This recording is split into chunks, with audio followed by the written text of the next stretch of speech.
Services Marketing, MKT 625, Lecture number 17.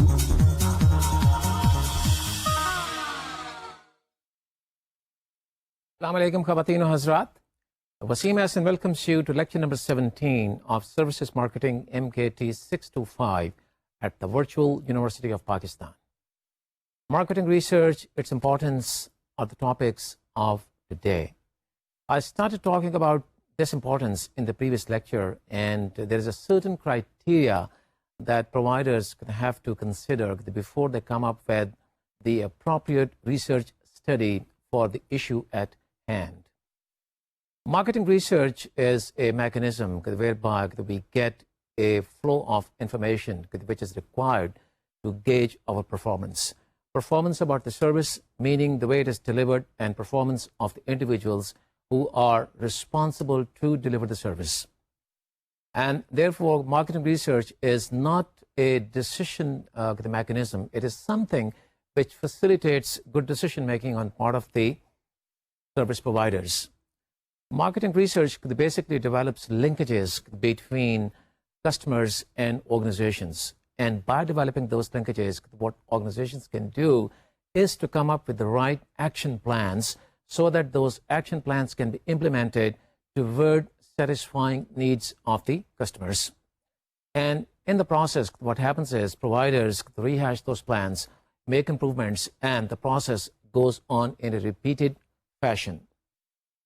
The iterative or the repeated manner of the research as it is conducted by different providers is the real significance of a program which I was talking about in the previous lecture, meaning that marketing research has to be conducted as a program which is a composite of so many different studies which are conducted from time to time. It also has to be kept in mind that marketing research is conducted relating its immediate marketing environment, which consists of customers, prospects, meaning potential customers, competitors, and the overall industry. Therefore, it is the dynamics in relation to our customers and competitors and their customers and the overall industry that we measure in terms of making sure that we are on the right path, that we are not falling behind and we are rather moving forward. It is with the help of marketing research that we are in a position to identify the right features of our service, and we are not to forget the additional variables that we deal with in the context of services marketing. The reason I'm talking about these three additional variables at this juncture is because traditionally the marketing research deals with the four dimensions or the four variables of the marketing mix. And those are price, promotions, the design of the product, and distribution, meaning the place. But when it comes to services, we're dealing with three additional elements, and those are the people, processes, and physical evidence. And therefore, the marketing research from this particular standpoint has to be given more significance because we're dealing with people. And like I said in the previous lecture, people are not just the providers, people also are the customers who we are trying to satisfy. And therefore, marketing research has to be focused in this particular context on two important elements, and those are the providers and also the customers. We bring not only customers into focus when we carry out marketing research for services, we also bring into focus our own people who are responsible to deliver these services.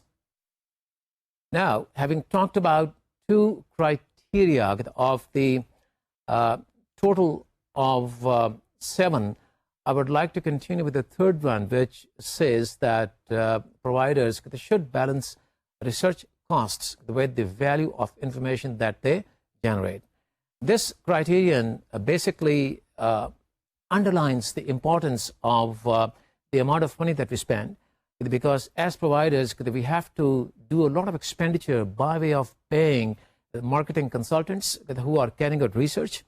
And even if our own people are carrying out research, there's a cost to it because it is their time which is being consumed by the marketing research factor.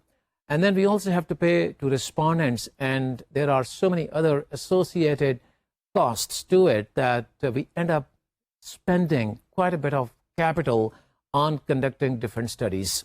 And because we are into a program, meaning that we are conducting study after study, I'm not saying ceaselessly.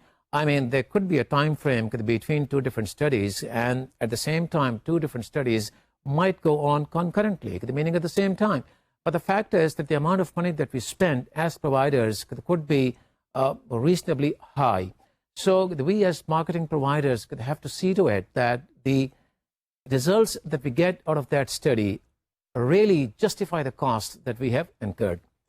Because of the fact that costs could be high, we have to see to it that the benefits that we get by incurring the kind of costs that we have incurred really justify the costs.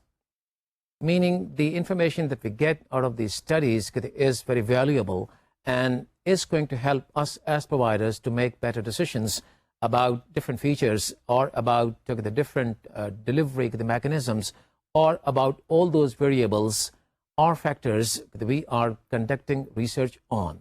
Like I said, there could be so many different kinds of research programs and studies, so to say. So therefore, we've got to relate the value of the information which should be compatible with the amount that we have spent. Of course, there is no arithmetic formula to work that out and develop kind of a correlation immediately after the study is conducted. But the information or the kind of information which is generated through the qualitative and quantitative analysis really can point towards the direction that we are taking. And if we think that we are going to be in the right direction, because the results that we've gotten really testify the hypothesis with which we started our research, then we should be comfortable about the fact that the costs that we have incurred are going to justify the effort that we undertook. The next criterion, which happens to be the fourth one, is that we must rationalize the sample before we start carrying out research. Now, this really relates the area of relationship marketing, because there are certain kinds of studies that do not really measure. They are rather intended to develop and then strengthen our relationships with a select number of customers. Here, what happens is that we select a sample, like I said, of a select number of customers, maybe just one or a couple, and then carry out research on their desires and requirements. We get in touch with these customers on a one-on-one basis, and then with the help of just one conductor of research or maybe a team of the key account people, we try to unearth their requirements and desires and then come up with action plans which are compatible with those desires. And then as a next step, what happens is we carry out the certain activities in line with their requirements. And then after a specific period of time, we look into whether we really have gotten a return on customer satisfaction or not. If we have, then the program has been successful. And the beauty of this kind of a program lies in getting in touch with the customer on a frequent basis, even before the results have started showing themselves. And by doing so, what we can do is we can bring about certain corrections from time to time so that we stay online in relation to their requirements. And like I said, the end of the period signifies the results that we must get. And the customers in that kind of a situation get together with the providers just to see the variances, if there are any. And if there are certain variances, again, the providers could get back into the design mode of the same study with certain improvement initiatives, and the process goes on and on. Now, like I said, this basically relates relationship marketing, and this is carried out mostly in B2B situations when providers are dealing with large customers. And it goes without saying that when a company is dealing with small or smaller customers, and the company happens to be in retail kind of a business, then it is not really possible to develop this kind of relationship with all the customers. And that's why I pointed out with a select number of customers, which basically underlines the importance of large customers and signifies that this is kind of a research which relates relationship marketing.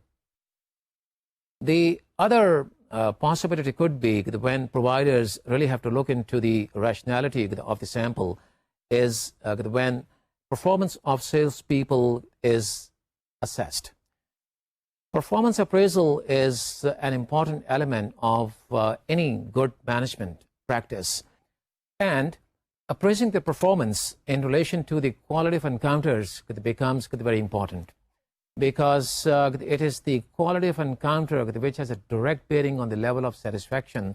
And the reason that we need to rationalize that sample is because the level of satisfaction becomes the basis of certain incentives which are given to the sales force.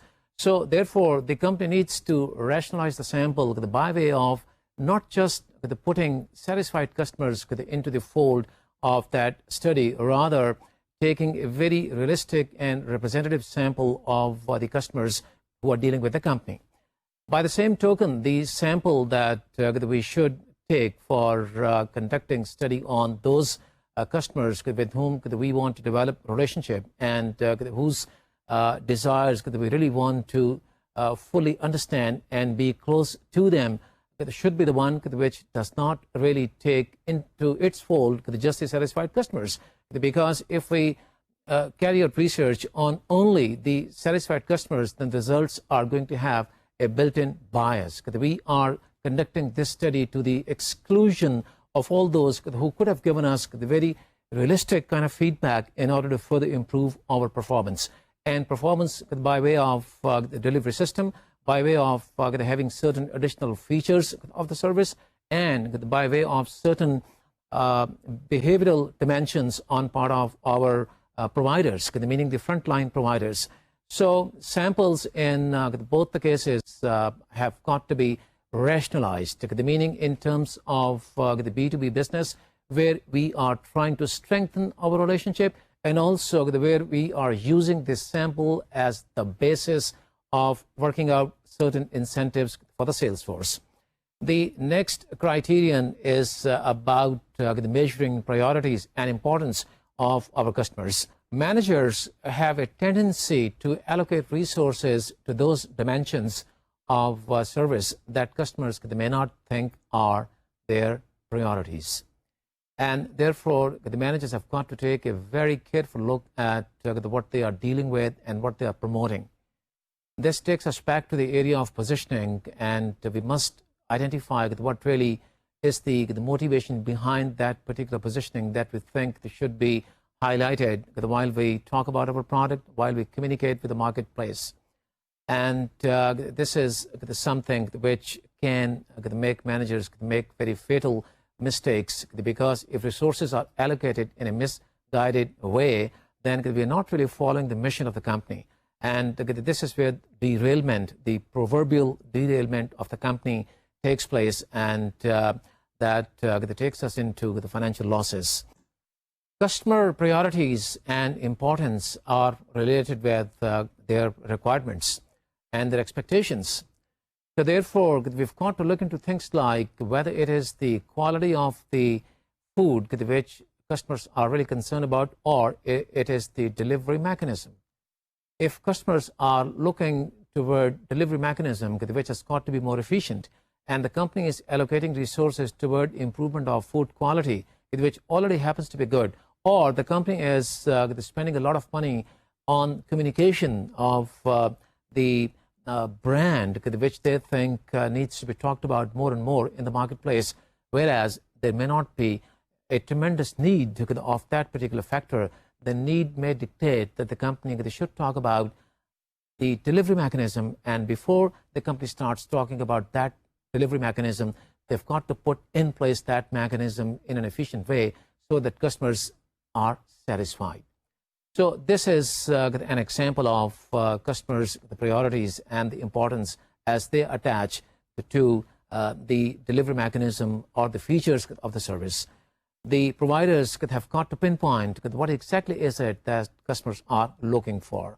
We cannot go ahead, or rather should not go ahead with allocation of resources toward a direction which may not be direction as prioritized by customers. So in other words, we have to have their standpoint, our thinking has got to be outside in and not inside out. The meaning, we've got to put on the thinking cap of the customer and then start working on the dimensions which really matter to the customer.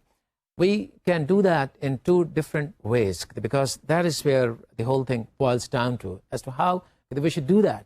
Well, the two different ways could be that we can go for direct importance measures, and direct importance measures are the ones in which we get in touch with our customers directly by asking the customers some very direct questions and then requesting the customer to rank order the priorities. We can come up with like 5, 6, or 7 different points in relation to the research that we are carrying out, and then have the customer tell us which is the top priority, which could be number 2, number 3, and in that particular order.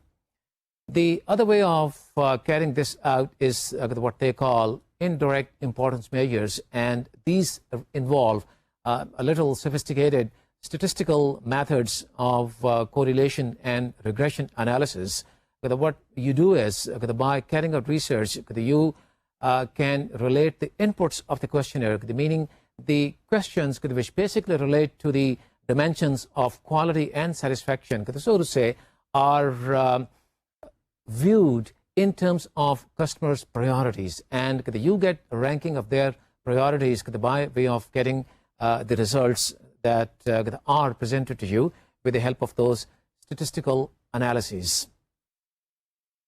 What companies should do and what they normally do is a decision which managers have to take in that particular context. If circumstances dictate that the company should go for direct measures, okay, fine, then you should opt for that. Otherwise, you can go for the indirect measures, for which you may have to hire a professional company to carry out that study. The next criterion, which happens to be the 6th one, dictates that the research should be carried out with a reasonable frequency, meaning you have to carry out research as a program, which I talked about in the beginning of the lecture, and it has to be a composite of different studies so that you stay in touch with the realities of the market and do not maintain a distance with your customers. Needless to say that we're dealing with people, and it's people all over, the providers, the customers, and therefore the element of variability has to be taken care of by conducting research over and over again about the different facets of customers' requirements, which could be the quality of the service, which could be the way the service is delivered, and which could be about pricing and distribution and so on and so forth. And the essence of this study is that we make sure we are not falling behind, and rather that we are moving forward. We must make sure that we continue to enjoy the patronage of the market, and we must make sure that the process improvement measures that we undertook are very much in line with what the market wants. And we must make sure that we do not run into a situation in which we are short of options to stage an effective recovery. This is all about carrying out research as a program very frequently.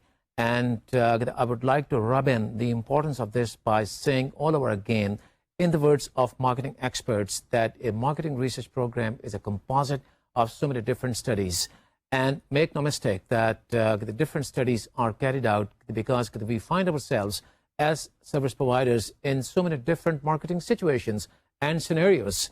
On the one hand, we may have to carry out research about some qualitative issues because we have to define a problem, whether we want our delivery mechanism of the following sort or of the other sort. And at the same time, we may also have to carry out study about certain quantitative measures because we want to gauge the attitudes and opinions of our existing customers about certain features of a service.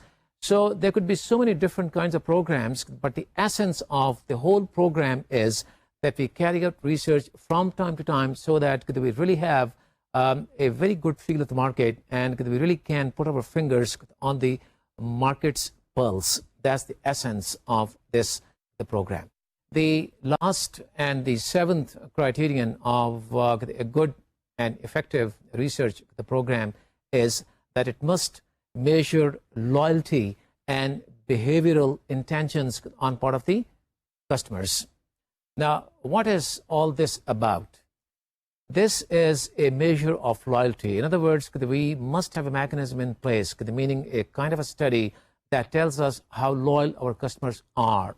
I would like to draw your attention to the example, to the textbook example which I gave you about that company which found its customers that ranked the company as number 4 on a scale of 1 to 5, and seeing those customers having 1/6 of a chance to come back to the company to buy that service again. The meaning those who rated the company as 5 had a 6 times higher chance of coming back to the company as loyal customers. So when you draw a distinction between those customers who are satisfied customers, loyal customers are the ones who have positive intentions. And customers who have positive intentions are bound to talk very positively about the company and give strong referrals to others. And that is how they bring in more customers. And those who are not loyal to the company, they may be the one with negative intentions, talking negatively about the company, giving negative referrals, and switching suppliers. Our study has got to be such an effective study that it gives us a very accurate measure of the intentions on part of the customers. And again, I would like to draw your attention toward 3 different zones that I talked about with the help of a figure. You will recall the zone of affection and the zone of indifference and the zone of dissatisfaction. So loyal customers could be the ones who are known as apostles, and the zone of indifference carries customers who are indifferent. And it is here that we really have to put our efforts in order to make these indifferent customers our loyal customers. And the study has got to be so effective that we can quantitatively pinpoint who those customers are and what are the reasons and the causes of that indifference or dissatisfaction. We certainly have different kinds of research studies that we can undertake in order to pinpoint that. And in a few moments from now, I'll be talking about different types of those. But my point here is that positive and negative intentions have got to be revealed, and they've got to be revealed in response to the consequences of quality and satisfaction. Even if the company is delivering a quality service, it does not automatically mean that each and every customer is going to be a satisfied customer.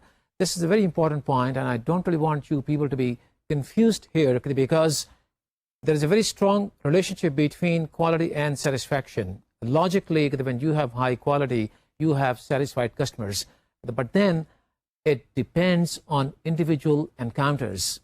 You may be selling a very high quality service, like I said, but then if something goes wrong during one particular encounter, you are going to have, at the end of that encounter, a dissatisfied customer. So what I'm saying is, study should be such that we can really pinpoint the causes also as to what is it that has led our customers to be dissatisfied, in case they happen to be dissatisfied customers. With these the 7 criteria, we are all set to now start understanding the kinds of different market research studies, or the elements of market research studies that could be applied to the various marketing situations. This goes without saying that we need to carry out marketing research, because I think I've talked quite a bit about that during this lecture and also in the previous one, that the significance of marketing research in the context of services marketing in particular can be hardly overemphasized.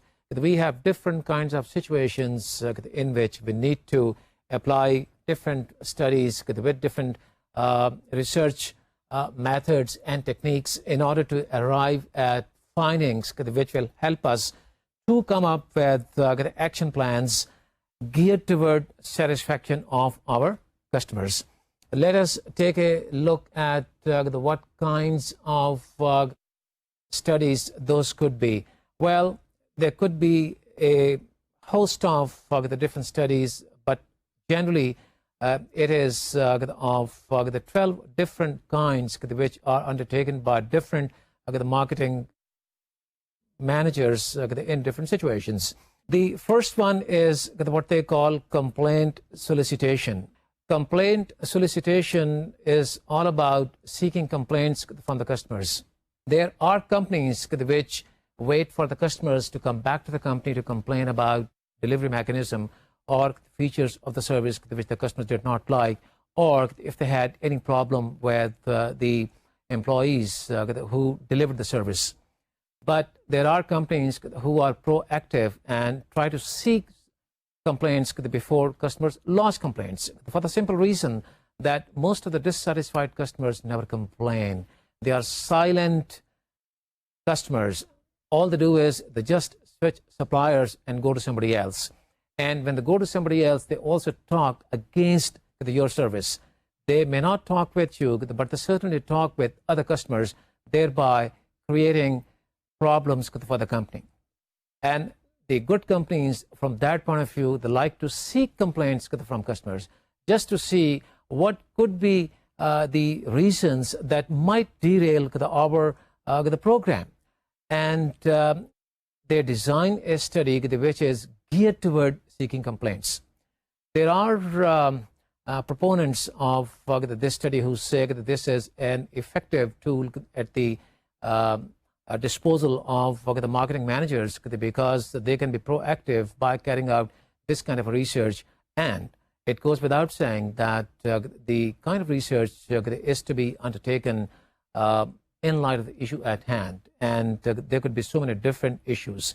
So the U.S. marketing managers know that while you are dealing with customers, or while you are selling your service, as to which are the dimensions, or which really is the dimension where the company is weak. And the fact is, in order to find that out, you can initiate another study.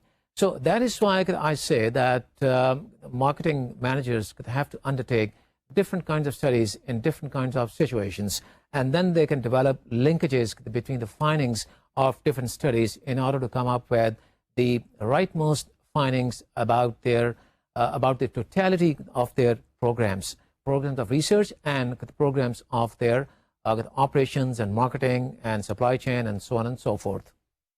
Coming back to complaint solicitation, the detractors, the meaning who talk against this kind of study, maintain that you cannot really get in touch with too many dissatisfied customers, for the simple reason that most of the people do not prefer to talk. You try to approach these customers and they are evasive, therefore leaving you no choice but to resort to a sample of dissatisfied customers, which may not be a true representative of the total dissatisfied population. And therefore, this study, they say, they may not be very highly effective for the simple reason that the data available to you is not really adequate. But then the fact remains, from the point of view of the proponents, that over a period of time, what you can do is you can come up with a repository of the data which you have generated from different encounters, and look at those from an angle which gives you leads into making improvements. Certain process improvement initiatives that you have to undertake, and the improvements on features of the service, whatever is the issue, you can undertake that once you have the findings of this kind of research. But the essence really lies in being proactive and trying to seek complaints instead of waiting for the customers, meaning dissatisfied customers, to come back to you. Actually, you might have noticed, or you might have found yourself in situations having complained to a company about their service, and then not hearing anything positive from that company for weeks and weeks. For example, you talk with a company that is into the business of supplying mineral water. It is the service, in addition to the product itself, meaning the tangible product itself, which really matters. What if the service is poor and you complain to the company that the delivery has not taken place over the last few weeks, and the service person telling you by the telephone, "Don't worry, sir, somebody's going to be there in the next 24 hours," and the fact remains somebody doesn't show up in the next 7 days. So this can be very highly frustrating, and the companies therefore have to have a mechanism whereby they can initiate this kind of a study, whereby they can automatically come up with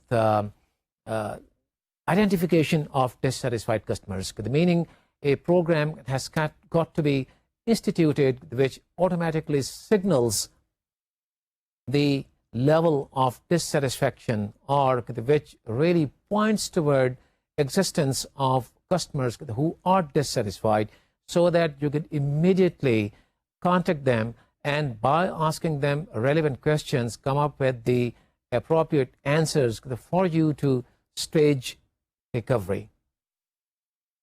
This is something which amounts to carrying out research on those strategic dimensions which you like to consider before you start getting financial results. Like I told you in the previous lecture probably, that financial results are certainly a very good yardstick to see where the company is heading, but then in order to see that your strategies are in place and variables are moving in the right direction, you've got to carry out these kind of tests just in order to see that you are on track and that you are very much in line with the market and are fulfilling requirements of your customers. The second type of marketing research study could be critical incident studies, and this is something which you are fairly familiar with because this points toward the critical incident technique. And you will agree with me that since this really takes us back into that technique, which basically is a function of 5 different dimensions of quality, meaning reliability, responsiveness, assurance, empathy, and tangibles. Therefore, this kind of a study has got to be centered on employees. And it goes without saying that through this study, what we do is we try to get into individual encounters and then trace the causes and reasons of either satisfaction or dissatisfaction. By carrying out these studies, we really can pinpoint the behavioral dimensions of the frontline providers and either can reward them because of excellent service they have provided to our customers, or we can stage certain recoveries and corrections to the damage that might have taken place because of negative behavior on part of the providers. So whatever the situation is, if it happens to be a positive one, then we create certain new benchmarks. And through those benchmarks, we understand as to what really is it that delights our customers and that helps us exceed their expectations. And the other side of the coin is that we also can pinpoint the causes of the system failure points. And if the system failure points are about the system design, we've got to do something about the system design.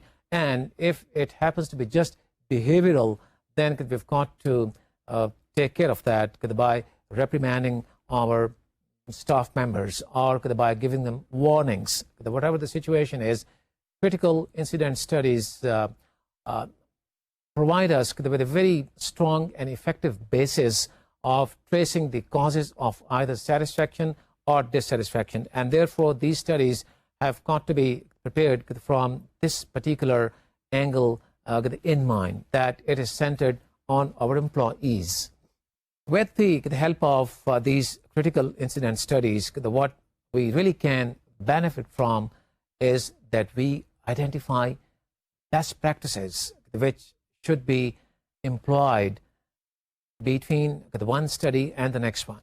If the next one hints towards something else which is even better, so be it. But the fact remains that it is the best practices which can be identified with the help of these critical incident studies, and we can go for certain best recoveries, and we can make these studies the basis of further quantitative studies.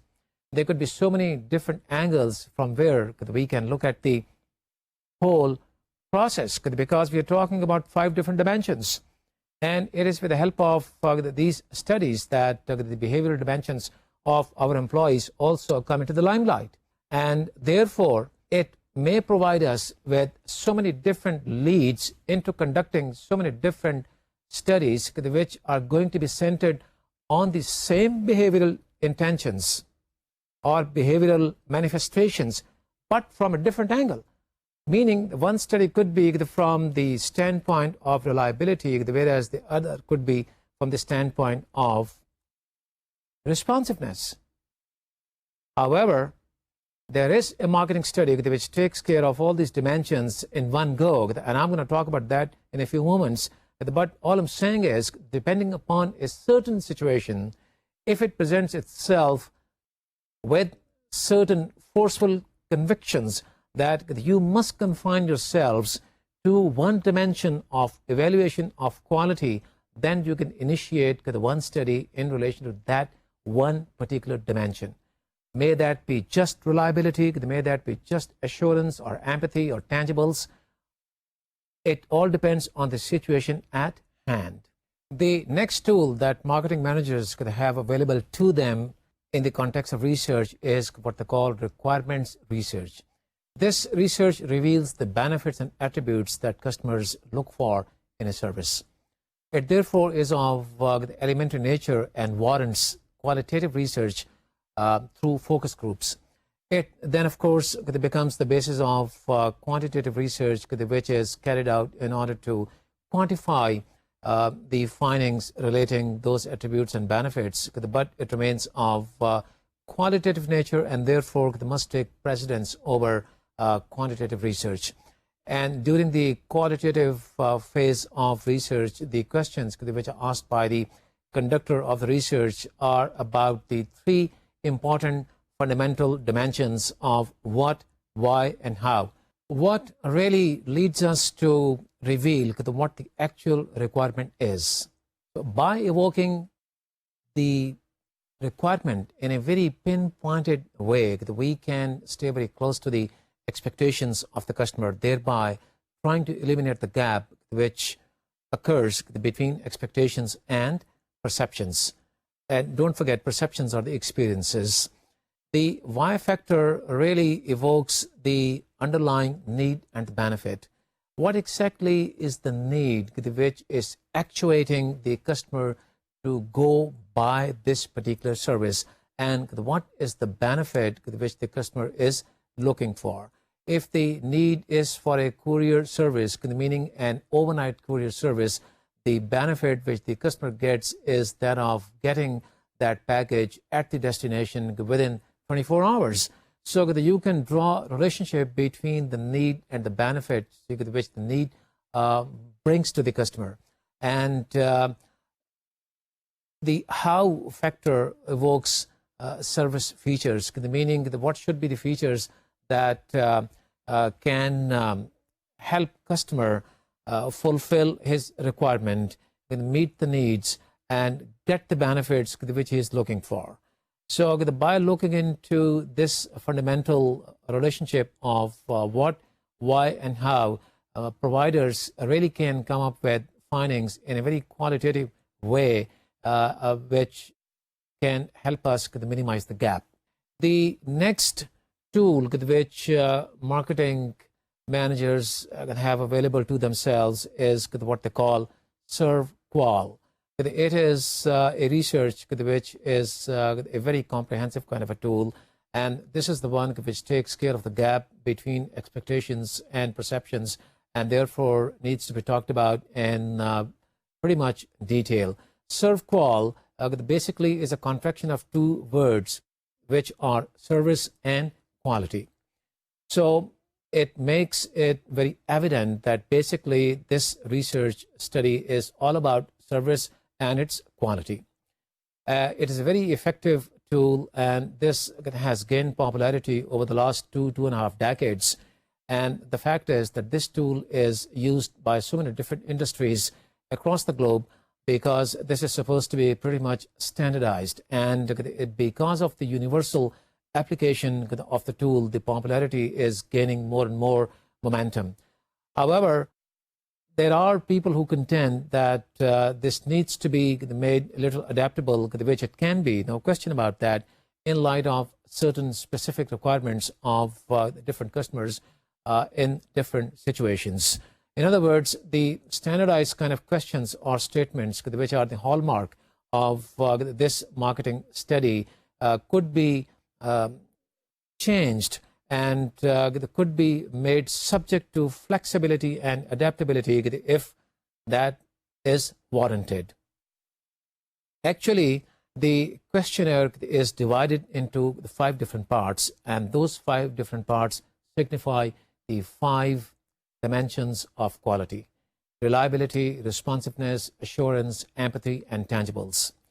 And the fact is that the number of questions which are there within those 5 parts are 21.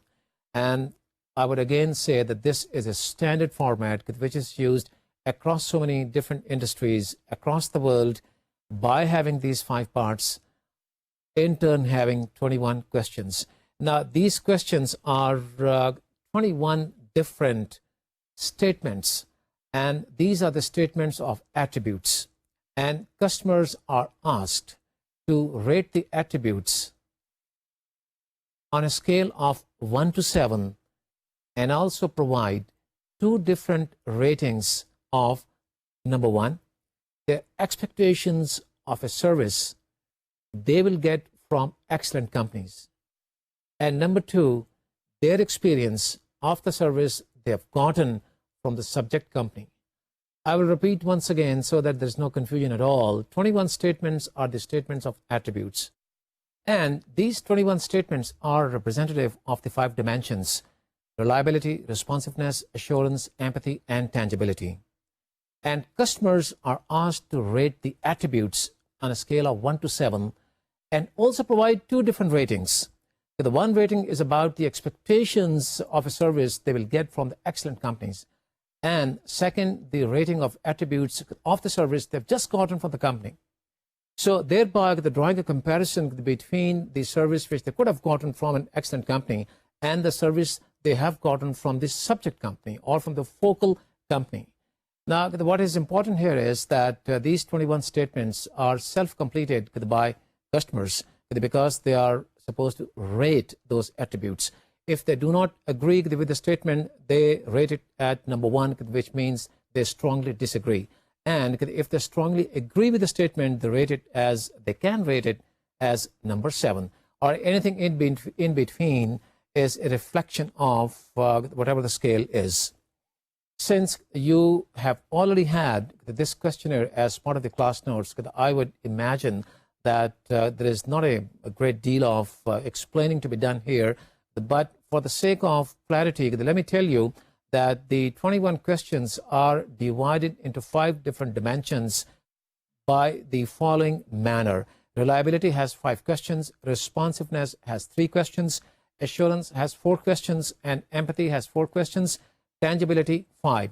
Total of 21 aggregate questions as part of the questionnaire. And do not forget again that this is a standardized kind of a questionnaire which can be applied to so many different situations across so many industries and across the globe. However, like I pointed out earlier, if you think you need to bring about certain modifications to this study or to this questionnaire, you can freely do that as long as you can get the right results, which basically should be the difference between their expectations and their perceptions, and which basically is the gap score of the service quality. You are all fine.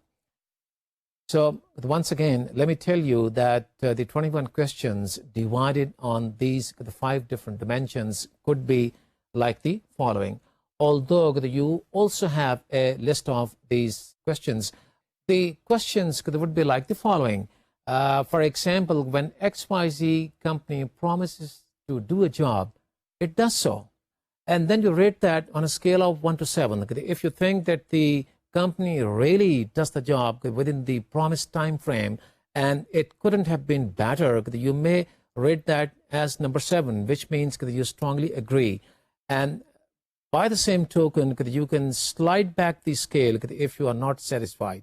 The meaning, depending upon the level of satisfaction or dissatisfaction, you can rate one particular attribute on a scale of 1 to 7, having such a comprehensive choice. And by the same token, the number of questions that you ask are also very comprehensive. the next question also talks about a thing which is very similar, but just look at the comprehensiveness of the questionnaire. You ask the question, when you have a problem, the company shows its sincere interest in solving it. So again, it takes you toward the level of reliability which could be reflected with the help of the answers which the respondents give. The next question is, this company performs the service right the first time. The meaning, it does not really make any mistakes. And then the fourth question is about, this company provides the service at a time it promises. The very first question was that the company promises to do the job within a certain time frame. And now you see that you're asking a question that the company does the job at a time it promises. For example, you have requested the company to come to your place because they have to perform a service and they arrive on time. So this is about the punctuality.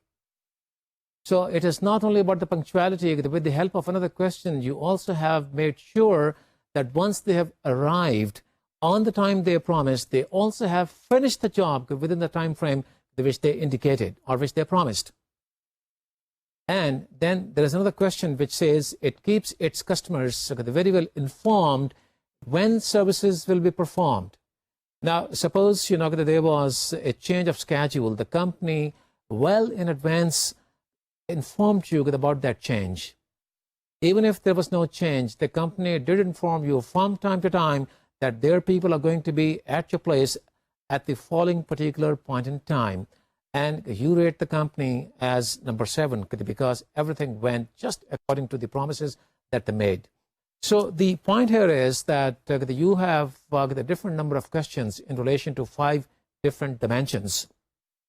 And these questions, some were as 5 and some were 4 questions and some were 3 questions, could make an aggregate of 21 questions which talk about the attributes.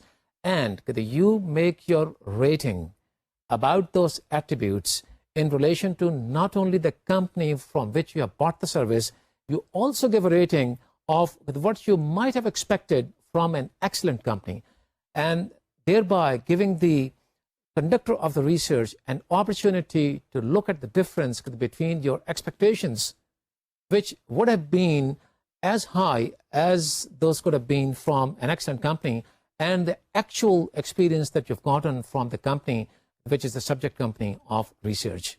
And that is what really gives the company the gap score, and that gap score is the score of the service quality. And that is the score which tells us in a quantified way whether or not we have exceeded the expectations of the customer. Because when you talk about the expectations of the customer in relation to an excellent company, the customer rates the one particular attribute or all attributes on a certain scale. They may be around 4, around 5, or around 6.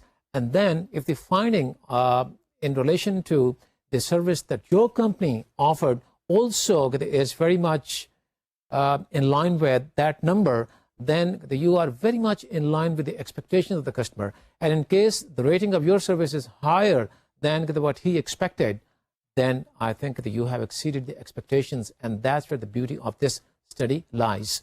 So this study is not only a measure of the gap between expectations and perceptions. There are so many other benefits which this study offers you. Because in the first place, you are evaluating things on 5 different dimensions at the same time. And those dimensions are centered on your employees, meaning it gives you the very analytical insight into the way the service was delivered. And when you talk about the service delivery, you're talking about that in so many different combinations of those dimensions of evaluation. The other benefit which this study offers you, that it makes you really understand where, in comparison with competition, you have your standing in the marketplace. Another benefit which this study might offer you is by way of your ability to draw relationships between the demographic profiles of your respondents and the importance they give to different dimensions. What does it mean? What it means is that you can incorporate, as part of the study, certain demographic information. And by developing profiles, you can develop relationships between those profiles and the findings that you get about customers' evaluation of 5 different dimensions. And that really takes you into the study of segmentation. And while you get into segmentation, you can do that with the special standpoint of customization. Because you know which dimension is given more importance by customers, you know where really to concentrate. Now, this is not to say that these 5 dimensions carry different importance levels. It all is the perception of the customer which dimension he thinks is the most important. And if most of the customers look upon one particular dimension as the most important dimension, then of course you've got to draw relationships between the demographic profiles of those customers with that particular dimension, meaning the attributes which are presented in that study on that particular dimension. So just look at the comprehensiveness of this study. You really can look into things like which dimensions are more important and which are your strengths and which are your weaknesses. If you find out that certain dimensions are your weaknesses, you have to stage recovery and you have to institutionalize certain process improvements. And you may have to bring about certain improvements on the organizational structure side, or you may have to do something more to it in a scientific way. Whatever is the case, the marketing managers and the analyzers of the findings of the study are in a better position to understand as to what next steps should be taken. But the fact remains that this study is a very comprehensive study which lets you look into the dynamics of the satisfaction and quality, and that is why it is known as ServQual, which is the contraction of these 2 important words, service and quality.